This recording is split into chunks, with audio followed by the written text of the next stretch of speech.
¿Alguna vez has sentido que estás frente a algo tan sagrado, tan impactante que no encuentras palabras? ¿Te ha pasado que ves algo de Dios que te deja paralizado de admiración, pero al minuto siguiente la duda y el miedo te consumen? ¿Qué pasa cuando la gloria de Cristo se revela, pero nuestros miedos y nuestra falta de fe nos impiden responder como deberíamos? En Mateo 17 encontramos uno de los capítulos más intensos y profundamente humanos de todos los evangelios.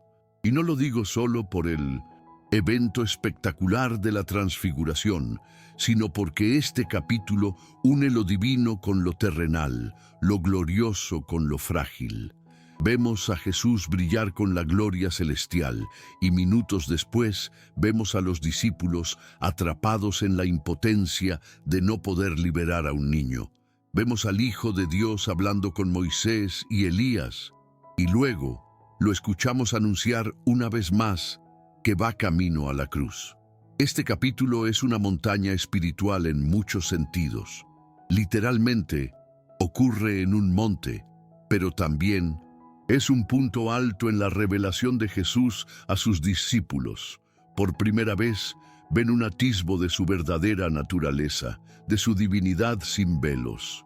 Y sin embargo, al bajar, se encuentran con una dura realidad. Un mundo que sigue sufriendo, personas que siguen atrapadas en cadenas y una fe que aún no está madura.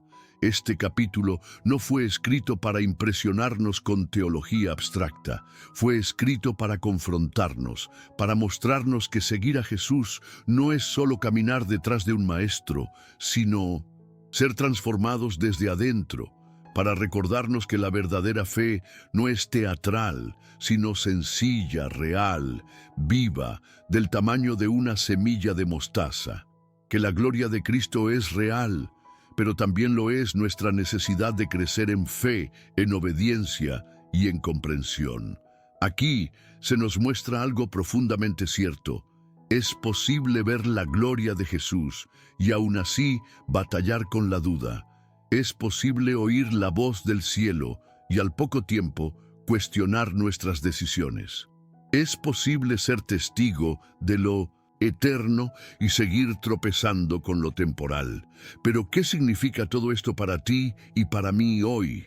En este estudio vamos a recorrer Mateo 17 verso por verso, descubriendo no solo lo que sucedió, sino por qué importa y cómo transforma nuestras vidas.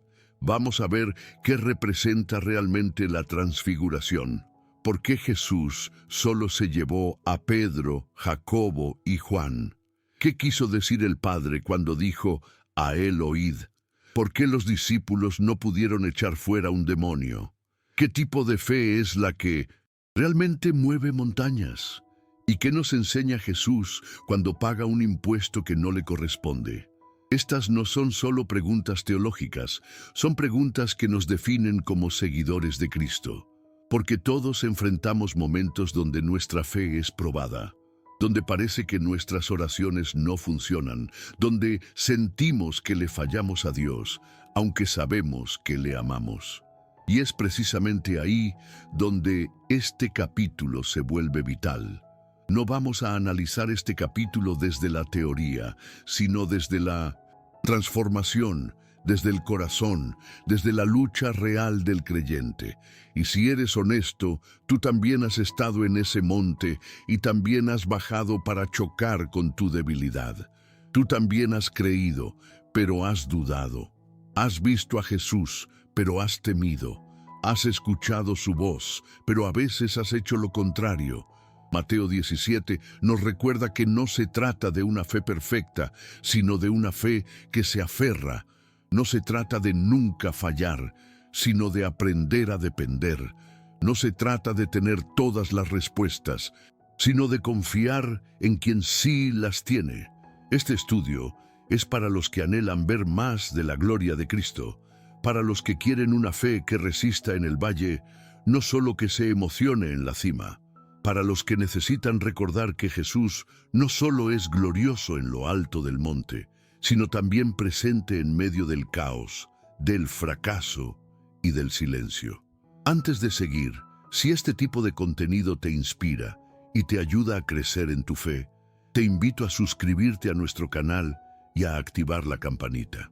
Así, no te perderás nuestros próximos estudios bíblicos. Ahora sí, entremos de lleno en la historia, el contexto de la transfiguración, de la confesión a la cruz. Para comprender la profundidad de Mateo 17, necesitamos mirar lo que sucede justo antes y lo que viene después. La Biblia no está compuesta de capítulos aislados.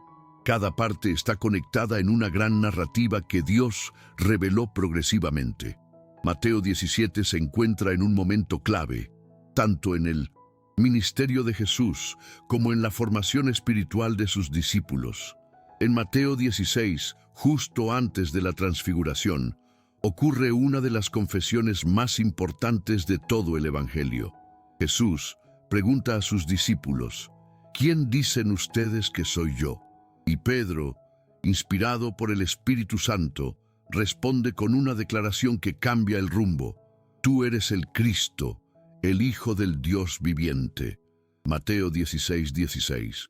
Esa afirmación es una revelación directa del cielo. Jesús le dice a Pedro que no fue carne ni sangre quien se lo reveló, sino su Padre. En ese momento, los discípulos ya no solo siguen a un gran maestro, ahora saben que están caminando con el Mesías, con el Hijo de Dios.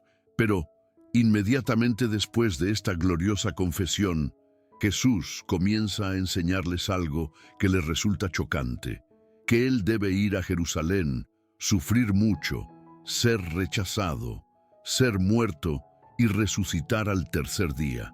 Y aquí ocurre algo sorprendente. Pedro, que acaba de recibir una revelación divina, ahora reprende al mismo Jesús. Señor, eso no te puede pasar. A lo que Jesús responde con una de las frases más duras del Nuevo Testamento. Apártate de mí, Satanás. Mateo 16, 23. ¿Por qué? Porque aunque Pedro había entendido quién era Jesús, todavía no entendía lo que había venido a hacer. Él quería la gloria sin la cruz. Ese es el telón de fondo inmediato de Mateo 17. Los discípulos saben que Jesús es el Cristo, pero no comprenden su misión de sufrimiento. Y esa tensión, ese choque entre la gloria del Mesías y la cruz del Calvario, es lo que prepara el escenario para lo que viene. La transfiguración ocurre 6 días después de esta conversación, Mateo 17:1. Es como si Dios estuviera diciendo, quiero mostrarles un adelanto de la gloria que vendrá para que no se desanimen por el sufrimiento que está por venir. Es una revelación gloriosa en medio de un camino que pronto se tornará oscuro. Es como si el cielo abriera una ventana para mostrar que, aunque el camino de la cruz es duro, el final es glorioso. Pero hay un detalle aún más profundo. La transfiguración sucede en un monte alto. En la Biblia, los montes siempre son lugares de encuentro con Dios. Moisés subió al Sinaí para recibir la ley. Elías se escondió en el monte Horeb para escuchar la voz suave de Dios. Y ahora Jesús sube con 3 discípulos a otro monte, no para recibir una ley, sino para revelar su gloria, no para esconderse, sino para manifestar que Él es el cumplimiento de toda la ley y los profetas. Moisés y Elías no aparecen por casualidad. Representan 2 pilares del Antiguo Testamento, la ley y los profetas, y ahora ambos están junto a Jesús, reconociendo su supremacía. No están por encima de Él, no están al mismo nivel, están allí para mostrar que la ley y los profetas encuentran su cumplimiento en Cristo. El Evangelio de Lucas nos dice que hablaban con Jesús acerca de su partida, es decir, su muerte. Y esto es clave. La conversación celestial no era sobre su fama ni sus milagros, sino sobre su sacrificio, porque incluso en la gloria la cruz es el centro del plan de Dios. El contexto también es narrativo. A partir de Mateo 17, Jesús empieza a caminar de forma más decidida hacia Jerusalén. Su enfoque cambia. Ya no está simplemente predicando.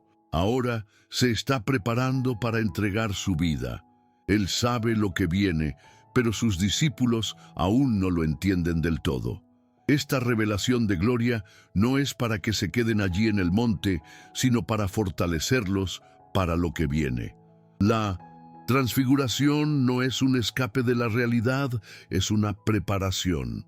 Jesús no les muestra su gloria para que vivan de experiencias espectaculares, sino para que tengan fe suficiente para atravesar los momentos difíciles, porque muy pronto ya no verán a Jesús brillante como el sol, sino golpeado, escupido, colgado en una cruz. Este es también el contexto espiritual de muchos creyentes hoy. Hay momentos de revelación, de experiencias hermosas con Dios, donde todo parece claro y lleno de luz. Pero luego vienen temporadas de lucha, de silencio, de incertidumbre. Y si no tenemos claro el propósito de la gloria, podemos desanimarnos en el valle. Dios a veces nos lleva al monte, no para quedarnos allí, sino para recordarnos quién es Él antes de que venga la tormenta. Nos revela su poder, su santidad, su verdad, para que cuando llegue el momento de oscuridad, recordemos que Él sigue siendo el mismo. En resumen, Mateo 17 no puede entenderse sin Mateo 16. No puedes comprender la gloria si no entiendes la cruz. No puedes quedarte con el brillo de la transfiguración y olvidar las palabras que vinieron antes. El Hijo del Hombre debe padecer mucho. Jesús no solo quiere que lo veas glorioso, quiere que lo sigas también cuando su rostro esté cubierto de sangre. Y tampoco puedes comprender Mateo 17 sin lo que viene después, porque al bajar del monte, la fe de los discípulos es puesta a prueba. La gloria no los inmuniza contra el fracaso, y eso también es parte de nuestro caminar. La experiencia gloriosa no elimina nuestra humanidad, pero sí nos da fuerza para seguir caminando con fe, incluso cuando no entendemos todo lo que pasa. Mateo 17 es una montaña en medio del camino, una revelación entre dos realidades: la confesión del Mesías y el camino hacia la cruz.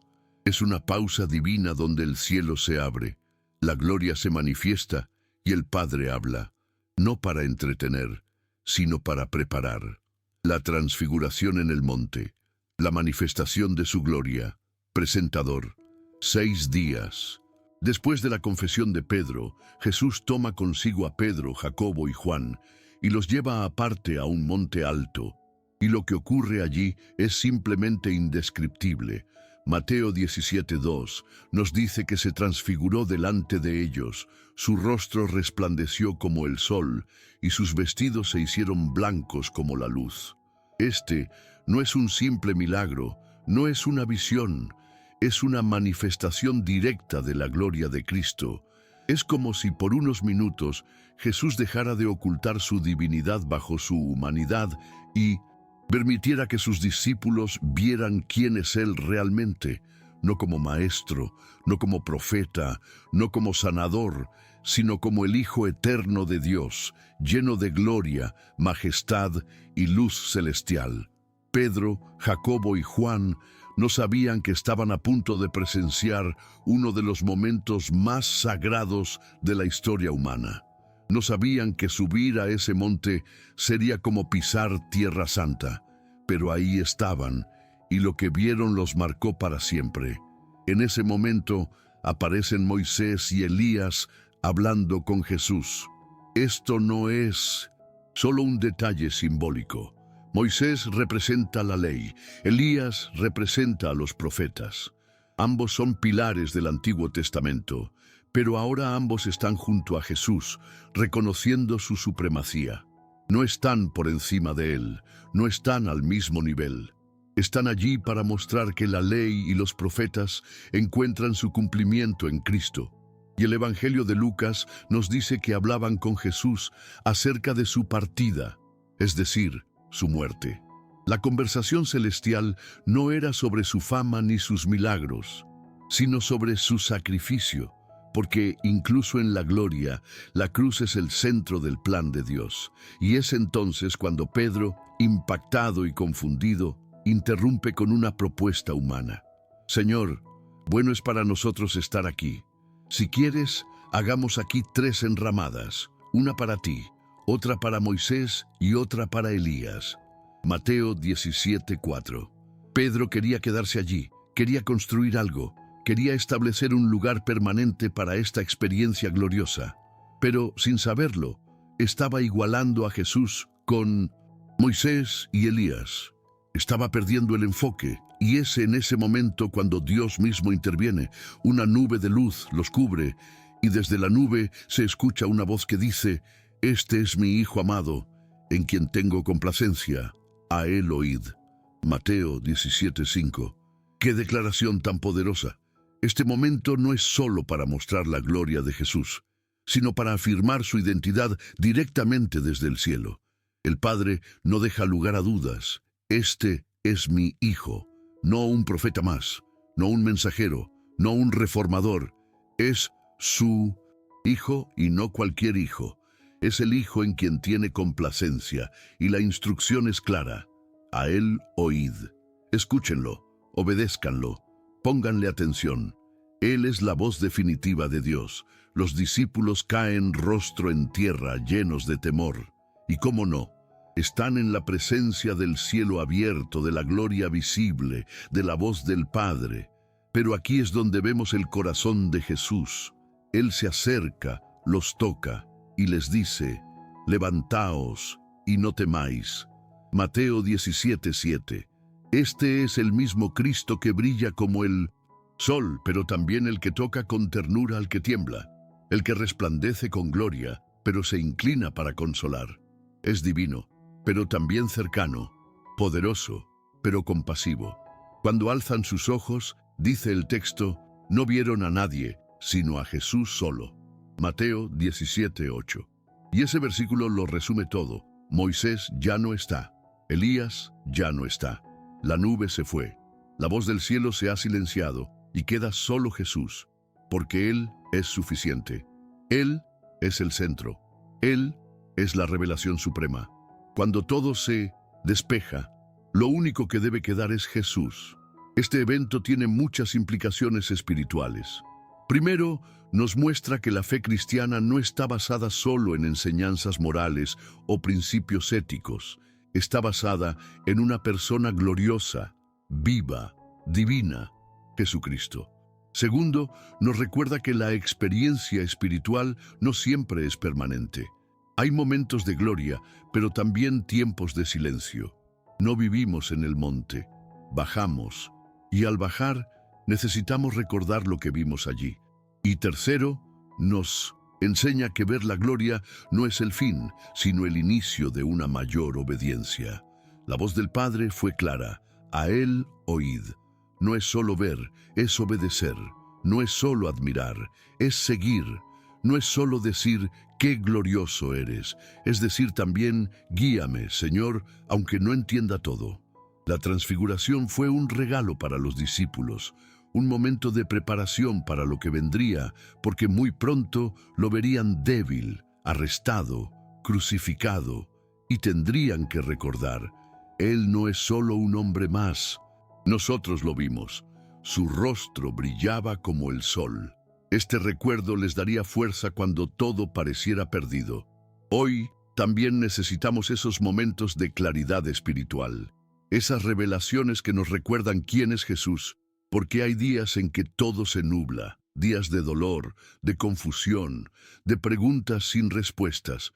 Y en esos días necesitamos recordar el monte, necesitamos traer a la memoria que Él sigue siendo glorioso, aunque ahora no lo veamos. La lección del valle, la fe que mueve. Montañas, presentador. El contraste no podría ser más drástico. Unos momentos antes, Pedro, Jacobo y Juan estaban en un monte alto contemplando la gloria celestial, escuchando la voz de Dios. Ahora, al descender, se encuentran en medio de una escena de caos, dolor y frustración. Mateo 17:14 nos dice que al llegar a la multitud, un hombre se acerca de rodillas a Jesús, rogándole por su hijo. El niño estaba poseído por un espíritu que lo hacía caer en el fuego y en el agua, una condición grave y angustiante, y lo más desconcertante de todo es que los discípulos no pudieron sanarlo. Jesús, el mismo que fue glorificado en el monte, ahora enfrenta la cruda realidad de un mundo quebrado por el pecado. Y los discípulos, los mismos que han estado caminando con Él, que han visto milagros y escuchado enseñanzas profundas, fallan. No pudieron liberar al niño. Y esta incapacidad no es trivial. Es una señal de algo más profundo, una fe debilitada. La respuesta de Jesús es fuerte. Oh, generación incrédula y perversa, ¿hasta cuándo he de estar con vosotros? ¿Hasta cuándo os he de soportar? Mateo 17:17. No está hablando solo de la multitud, está señalando una condición espiritual de incredulidad, incluso en sus propios seguidores. Pero antes de juzgar a los discípulos, debemos mirarnos en el espejo. ¿Cuántas veces nosotros también hemos visto a Dios moverse, hemos tenido experiencias espirituales intensas y aún así dudamos? ¿Cuántas veces hemos oído su voz en el monte, pero al llegar al valle actuamos como si Él no estuviera? Jesús se acerca al niño, reprende al espíritu y el demonio sale. El niño queda sano al instante. Lo que los discípulos no pudieron hacer, Jesús lo hace con autoridad. Pero la lección no termina ahí. Después, en privado, los discípulos se acercan a Jesús con una pregunta que todos hemos hecho en algún momento. ¿Por qué nosotros no pudimos echarlo fuera? Mateo 17:19. Y Jesús les da una respuesta que toca el núcleo de la vida cristiana. Por vuestra poca fe. Porque en verdad os digo que si tuvierais fe como un grano de mostaza, diríais a este monte, pásate de aquí para allá, y se pasará, y nada os será imposible. Mateo 17:20. Aquí Jesús no está hablando de la cantidad de fe, sino de su calidad. Una fe verdadera, aunque sea pequeña, tiene poder. No porque la fe en sí misma tenga poder, sino porque se conecta con el Dios Todopoderoso. El problema de los discípulos no fue que tenían menos fe, sino que su fe estaba desconectada de una relación viva y dependiente de Dios. Y esta es una advertencia para nosotros, porque uno puede tener lenguaje espiritual, experiencia ministerial, conocimiento bíblico y aún así fallar si no hay una dependencia viva de Dios. El grano de mostaza es pequeño, pero está vivo, crece, echa raíces. Una fe viva, aunque sea humilde, es más poderosa que una fe grande en apariencia, pero estéril en lo espiritual. Jesús también dice algo crucial, pero este género no sale sino con oración y ayuno. Mateo 17:21. Es decir, hay niveles de oposición espiritual que no se enfrentan con herramientas comunes. Hay batallas que solo se ganan desde un nivel profundo de comunión con Dios. La oración y el ayuno no son técnicas mágicas. Son expresiones radicales de humildad, de dependencia total, de hambre espiritual verdadera. Cuando dejamos de orar, estamos diciendo con hechos, no necesito a Dios para esto. Cuando dejamos de ayunar, estamos diciendo, estoy bien como estoy. Y con esa actitud, muchas veces nos enfrentamos a problemas que nos superan y terminamos frustrados, confundidos, derrotados. Los discípulos confiaron en su experiencia pasada, ya habían expulsado demonios antes, pero esta vez no funcionó, porque en el mundo espiritual, la rutina nunca sustituye la relación.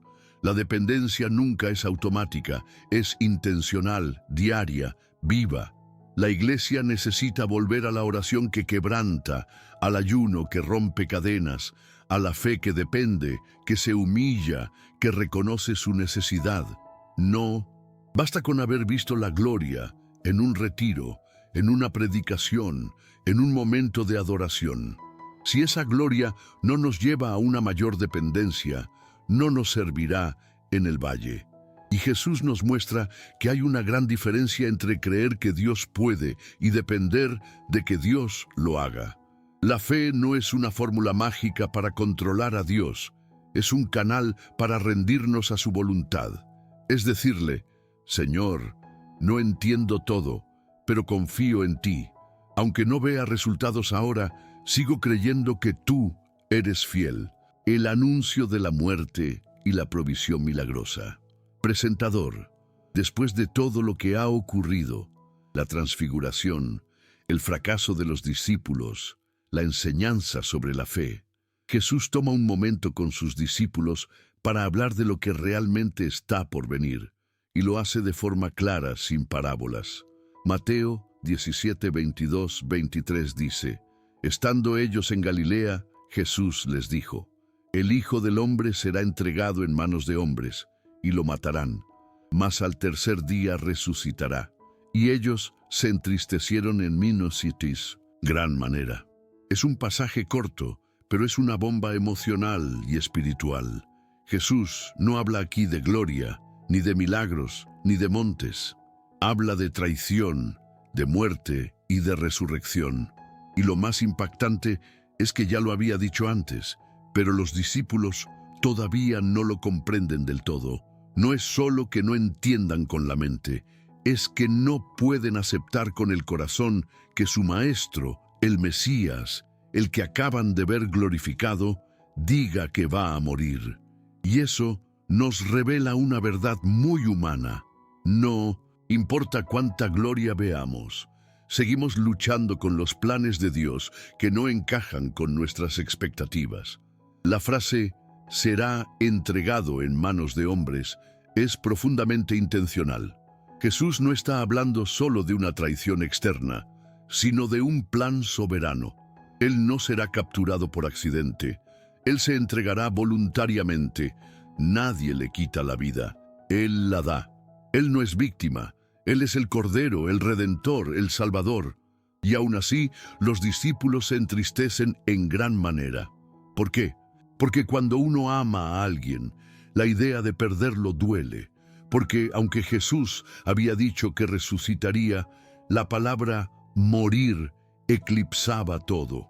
Porque para ellos la cruz todavía no era una victoria. Era un escándalo, un fracaso, una interrupción del plan. Ellos pensaban, ¿cómo es posible que el que brilla como el sol termine siendo asesinado por hombres? Y esa tensión nos sigue afectando hoy. A veces entendemos que Dios es poderoso, glorioso, eterno, pero no entendemos por qué permite el dolor, por qué permite la cruz, por qué permite el silencio. Nos cuesta aceptar que en el corazón del plan divino está el sufrimiento redentor. Jesús sabía que decir esto les causaría tristeza, pero también sabía que necesitaban oírlo. Porque la fe madura no se construye solo con milagros, se forja también en la aceptación del misterio. Porque no puedes seguir verdaderamente a Jesús si no estás dispuesto a caminar con Él hasta la cruz. En este momento del capítulo, el tono cambia. Hay un giro hacia lo profundo, lo profético. Jesús les está diciendo, no se dejen engañar por lo que vieron en el monte. La gloria está ligada al sacrificio. La resurrección viene, pero primero la muerte. El triunfo llegará, pero a través de la entrega. Y eso es una lección para todos nosotros. A veces queremos vivir la vida cristiana como una sucesión de cimas, gloria, victoria, bendición. Pero Jesús nos muestra que la verdadera vida está en la entrega. Que morir a nosotros mismos no es perder, es preparar el camino para la resurrección. Que hay gloria en el valle, no solo en el monte. Y el capítulo termina con una escena muy diferente. En Capernaum, los cobradores del impuesto del templo se acercan a Pedro. Él responde apresuradamente que sí, Jesús paga. Pero antes de que pueda hablar con Jesús, Jesús se adelanta y le pregunta, los reyes de la tierra, de quienes cobran los tributos, de sus hijos o de los extraños. Pedro responde correctamente, de los extraños. Y Jesús concluye, luego los hijos están exentos. Mateo 17:26. La clave aquí es que, siendo el Hijo de Dios, Él no tenía la obligación de pagar. El templo era la casa de su Padre, pero, para no ofenderles, le da una instrucción milagrosa. Ve al mar, echa el anzuelo y el primer pez que saques, tómalo, y al abrirle la boca hallarás un estatero. Tómalo y dáselo por mí y por ti. Mateo 17:27. Este milagro nos revela que la provisión de Dios puede venir de formas inesperadas. No vino de la bolsa, sino del mar. Y lo más importante, Jesús se identifica con nuestra carga, diciendo que pague por mí y por ti. El Hijo exento se une al siervo para compartir su carga, un anticipo de lo que haría en la cruz. Aquel que nada debía pagaría por todos nosotros. Conclusión. La fe que resiste presentador. Mateo 17 es un mapa espiritual para nuestra jornada. Él nos invita a ver a Jesús como realmente es. Glorioso, compasivo, sabio y fiel, incluso cuando no entendemos todo lo que hace.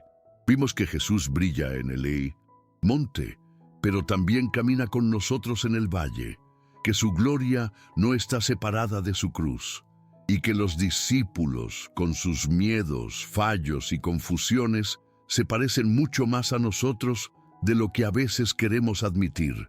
Y eso es esperanza, porque si Él no los abandonó, tampoco te va a abandonar a ti. Cada parte de este capítulo tiene algo para tu alma. La transfiguración nos recuerda que Jesús es más que un maestro. La voz del cielo nos ordena, a Él oíd. El dolor del padre del niño, endemoniado, nos recuerda que todos necesitamos una fe real, no solo palabras religiosas. La enseñanza sobre la fe como un grano de mostaza nos llama a mover montañas espirituales desde la confianza, no desde la fuerza. El anuncio de la muerte de Jesús nos muestra que el plan de Dios incluye la cruz, pero también la resurrección. Y el pez con una moneda en la boca nos revela que Jesús provee hasta en los detalles más pequeños. Todo apunta a una sola cosa. Jesús es suficiente. Si esta palabra habló a tu corazón, si tocó algo profundo dentro de ti, no te vayas sin responder. Este no es solo un estudio, es un llamado a mirar a Jesús otra vez, a confiar en su plan incluso cuando hay silencio, a vivir con fe cuando todo parece inamovible, a seguirlo con humildad, aunque no siempre entendamos todo. Si este contenido trajo claridad o ánimo a tu vida, compártelo con alguien que lo necesite. Deja tu comentario sobre qué parte de Mateo 17 tocó más tu vida. Y si aún no lo has hecho, suscríbete y dale un like. Tu participación es lo que hace que esta luz llegue a más corazones. Hasta el próximo video.